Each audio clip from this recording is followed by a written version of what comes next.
എല്ലാവരെയും പുതിയ വീഡിയോയിലേക്ക് സ്വാഗതം ചെയ്യുകയാണ്. MVD ലീഡ്സ് എന്ന ആപ്ലിക്കേഷനിലെ ലേണേഴ്സ് ചോദ്യാവലി ലെവൽ 3 ആണ് ഈ വീഡിയോയിൽ ഉൾപ്പെടുത്തിയിരിക്കുന്നത്. ആദ്യത്തെ ക്വസ്റ്റ്യൻ നോക്കാം. ചിത്രത്തിൽ കാണുന്ന ട്രാഫിക് ചിഹ്നം എന്തിനെ സൂചിപ്പിക്കുന്നു? കന്നുകാലികളെ നിരോധിച്ചിരിക്കുന്നു, റോഡിൽ കന്നുകാലികൾ ഉണ്ടാകാനുള്ള സാധ്യത, കന്നുകാലികളെ കൊണ്ടുപോകുന്ന വാഹനങ്ങൾ നിരോധിച്ചു, കന്നുകാലികളെ കൊണ്ടുപോകുന്ന വാഹനങ്ങൾ അനുവദിച്ചു. ഇവിടെ ശരിയായ ആൻസർ റോഡിൽ കന്നുകാലികൾ ഉണ്ടാകാനുള്ള സാധ്യത. ചിത്രത്തിൽ കാണുന്ന ട്രാഫിക് ചിഹ്നം എന്തിനെ സൂചിപ്പിക്കുന്നു? സ്കൂൾ മുന്നിൽ, കാൽനട യാത്രക്കാർ കടന്നുപോകുന്നു, സ്കൂൾ കുട്ടികൾക്കുള്ള കാൽനടപാത, സ്കൂൾ കുട്ടികൾക്കുള്ള കാൽനട ക്രോസിംഗ്. ശരിയായ ആൻസർ സ്കൂൾ മുന്നിൽ. ട്രാഫിക് ചിഹ്നത്തെ സൂചിപ്പിക്കുന്ന ക്വസ്റ്റ്യനാണ് അടുത്തതും. ആൻസർ വായിക്കാം. മുന്നിൽ പാലം, ഫെറി, മുന്നിൽ എയർപോർട്ട്, മുന്നിൽ കപ്പൽ തുറമുഖം. ശരിയായ ആൻസർ വരുന്നത് ഫെറി. ചിത്രത്തിൽ കാണുന്ന ട്രാഫിക് ചിഹ്നം എന്തിനെ സൂചിപ്പിക്കുന്നു? കുന്നിൻ പ്രദേശം, ഗട്ട് റോഡ്, വീഴുന്ന പാറകൾ, ക്വാറി ഖനന മേഖല. ആൻസർ വീഴുന്ന പാറകൾ. ലെവൽ 1ൽ കൂടുതലായിട്ട് വന്നിരിക്കുന്നത് ചിത്രങ്ങളാണ്, ട്രാഫിക് ചിഹ്നങ്ങളെക്കുറിച്ച് സൂചിപ്പിക്കുന്നതാണ്. ഏതായാലും അടുത്ത ചോദ്യം നോക്കാം. മുന്നിൽ ഇടുങ്ങിയ റോഡ്, ഹമ്പ് അല്ലെങ്കിൽ പരുക്കൻ റോഡ്, തുരങ്കം, അപകടകരമായ ഡിപ്പ്.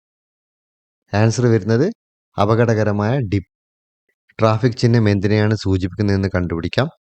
അപകടകരമായ ഡിപ്പ്, സിക്സാക് ഡ്രോപ്പ്, ഗട്ട് റോഡ്, ഹമ്പ് അല്ലെങ്കിൽ പരുക്കൻ റോഡ്. ആൻസർ വരുന്നത് ഹമ്പ് അല്ലെങ്കിൽ പരുക്കൻ റോഡ്. അടുത്ത ചിഹ്നത്തിനെ സൂചിപ്പിക്കുന്ന ആൻസർ നോക്കാം. മുന്നിൽ തടസ്സം, മുന്നിൽ റെയിൽവേ ക്രോസ്, മുന്നിൽ തൂക്കുപാലം, ഫെറി. ആൻസർ വരുന്നത് മുന്നിൽ തടസ്സം. ട്രാഫിക് ചിഹ്നം എന്തിനെ സൂചിപ്പിക്കുന്നു? നടുവിൽ ഡ്രെയിനേജ്, മുന്നിൽ പാലം, മീഡിയനിലെ വിടവ്, യു ടേൺ. ആൻസർ വരുന്നത് മീഡിയനിലെ വിടവ്. ട്രാഫിക് ചിഹ്നം ഏതാണെന്ന് കണ്ടുപിടിക്കാം. പാർക്ക് ചെയ്യരുത്, ക്രോസ് റോഡ്, റോഡ് അവസാനിക്കുന്നു, പ്രവേശനമില്ല. ആൻസർ വരുന്നത് ക്രോസ് റോഡ്. അടുത്ത ചിഹ്നം നോക്കാം. ഇടതുവശത്തേക്ക് തിരിവ്, ഇടതുവശത്തേക്ക് റോഡുള്ള ജംഗ്ഷൻ, ടി റോഡ്, നിർബന്ധമായും മുന്നോട്ട് പോകുക അല്ലെങ്കിൽ ഇടത്തേക്ക് തിരിയുക. ആൻസർ വരുന്നത് ഇടതുവശത്തേക്ക് റോഡുള്ള ജംഗ്ഷൻ. അടുത്ത ചിഹ്നം എന്തിനെയാണ് സൂചിപ്പിക്കുന്നതെന്ന് നോക്കാം. വലത്തോട്ട് തിരിയുക, വലത്തോട്ട് തിരിയുക അല്ലെങ്കിൽ നേരെ പോവുക, ടി റോഡ്, വലതുവശത്തേക്ക് റോഡുള്ള ജംഗ്ഷൻ. ആൻസർ വരുന്നത് വലതുവശത്തേക്ക് റോഡുള്ള ജംഗ്ഷൻ. അടുത്ത ചിത്രം പരിശോധിക്കാം. വൈ ഇന്റർസെക്ഷൻ ഇടത്, ഇടതുവശത്തേക്ക് റോഡുള്ള ജംഗ്ഷൻ, മുന്നിൽ ഇടതുവശത്തേക്കുള്ള കയറ്റം, നിർബന്ധമായും മുന്നോട്ട് പോകുക അല്ലെങ്കിൽ ഇടത്തോട്ട് തിരിയുക. ഇവിടെ ആൻസർ വരുന്നത് വൈ ഇന്റർസെക്ഷൻ ഇടത്. ചിത്രത്തിൽ കാണുന്ന ട്രാഫിക് ചിഹ്നം എന്തിനെ സൂചിപ്പിക്കുന്നു?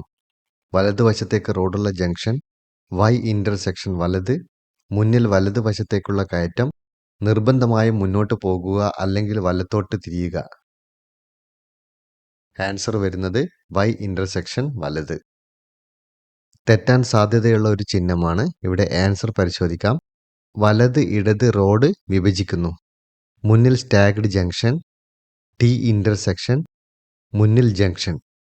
ഇവിടെ ആൻസർ വരുന്നത് മുന്നിൽ സ്റ്റാഗ്ഡ് ജംഗ്ഷൻ. അടുത്ത ട്രാഫിക് ചിഹ്നം പരിശോധിക്കാം. മുന്നിൽ വലത്തോട്ടും ഇടത്തോട്ടും കയറ്റമുണ്ട്, നിർബന്ധമായും വലത്തോട്ടോ അല്ലെങ്കിൽ ഇടത്തോട്ടോ പോവുക, വൈ ഇന്റർസെക്ഷൻ. മുന്നിൽ വലത്തോട്ടും ഇടത്തോട്ടും വളവുകളുണ്ട്. ഇവിടെ ആൻസർ വരുന്നത് വൈ ഇന്റർസെക്ഷൻ. ചിത്രത്തിൽ കാണുന്ന ട്രാഫിക് ചിഹ്നം എന്തിനെ സൂചിപ്പിക്കുന്നു? ജംഗ്ഷൻ, 3 വശങ്ങളിൽ നിന്നുള്ള റോഡുകൾ ചേരുന്നു, റൗണ്ട് എബൌട്ട്, റോഡ് നിയന്ത്രിച്ചു. ഇതിൻ്റെ ആൻസർ വരുന്നത് റൗണ്ട് എബൌട്ട്. അടുത്ത ചിഹ്നത്തിൻ്റെ ആൻസർ നോക്കാം. റോഡിൽ തൊഴിലാളികളുണ്ട്, കുട്ടികൾ കളിക്കുന്നു, കാൽനട ക്രോസിംഗ്, റോഡിൽ ചെളി. ആൻസർ വരുന്നത് റോഡിൽ തൊഴിലാളികളുണ്ട്. അടുത്ത ചോദ്യവും ചിഹ്നം തിരിച്ചറിയാനാണ്. ആൻസർ നോക്കാം. കാവൽക്കാരൻ ഇല്ലാത്ത ലെവൽ ക്രോസ്, കാവൽക്കാരൻ ഉള്ള ലെവൽ ക്രോസ്, മുന്നിൽ തടസ്സം, റോഡ് അടച്ചിരിക്കുന്നു. ആൻസർ വരുന്നത് കാവൽക്കാരൻ ഉള്ള ലെവൽ ക്രോസ്. അടുത്ത ചിഹ്നം പരിശോധിക്കാം. റെയിൽവേ സ്റ്റേഷൻ സമീപം, കാവൽക്കാരൻ ഇല്ലാത്ത ലെവൽ ക്രോസ്, ലെവൽ ക്രോസിന് കാവൽ ഏർപ്പെടുത്തി, ട്രെയിൻ വരുന്നു. ആൻസർ വരുന്നത് കാവൽക്കാരൻ ഇല്ലാത്ത ലെവൽ ക്രോസ്. ചിത്രത്തിൽ കാണുന്ന ട്രാഫിക് ചിഹ്നം എന്തിനെ സൂചിപ്പിക്കുന്നു? ലോഡ് പരിധി, നിശ്ചയിക്കപ്പെട്ട പരമാവധി വേഗത, ആക്സിൽ ഭാരപരിധി, ഉയരപരിധി. ആൻസർ വരുന്നത് ആക്സിൽ ഭാരപരിധി. ഈ സെക്ഷനിൽ ഒരു ക്വസ്റ്റ്യൻ റിപ്പീറ്റഡ് ആയിരുന്നു, അതുകൊണ്ട് ഞാനത് ഒഴിവാക്കിയിട്ടുണ്ട്. ഇനി നമുക്ക് പോകേണ്ടത് ലെവൽ 4ലേക്കാണ്.